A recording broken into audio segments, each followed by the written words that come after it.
BJP ఎప్పుడో TRS పై యుద్ధం ప్రకటించిందని ఆ పార్టీ యుద్ధానికి మేము సిద్ధంగా ఉన్నామని బీజేపీ జాతీయ ఉపాధ్యక్షురాలు డీకే అరుణ స్పష్టం చేశారు.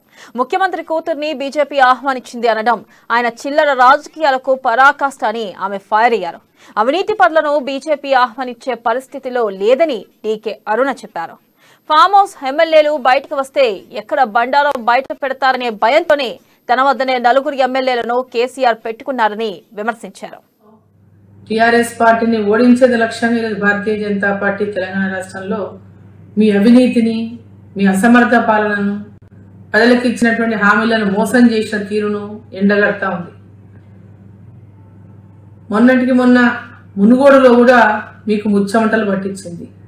తెలంగాణ రాష్ట్ర ప్రజలందరూ కూడా భారతీయ జనతా పార్టీ వైపు చూస్తున్నటువంటి తరుణంలో మరి భారతీయ జనతా పార్టీ మీరు యుద్ధాన్ని పట్టించడం కాదు, భారతీయ జనతా పార్టీ మీతో యుద్ధానికి సిద్ధమైంది. ఇప్పుడు ఇక మీరు మాట్లాడినరు మీ కూతుర్ని ఏదో పార్టీలకు వేసినని, ఇంతకంటే చిల్లర రాజకీయం ఇంకొకటి ఉండదు. ఇలాంటి అవినీతి పరులకు ఇక రెడ్ కార్పెట్ వేస్తారనుకుంటున్నారా? పిలిచింది అంటున్నారా? కొంచెమన్నా ఏదైనా చెప్తే కూడా నమ్మేలాగా ఉండాలి. మీ కూతుర్ని ఎవ్వరూ ఆహ్వానించరు.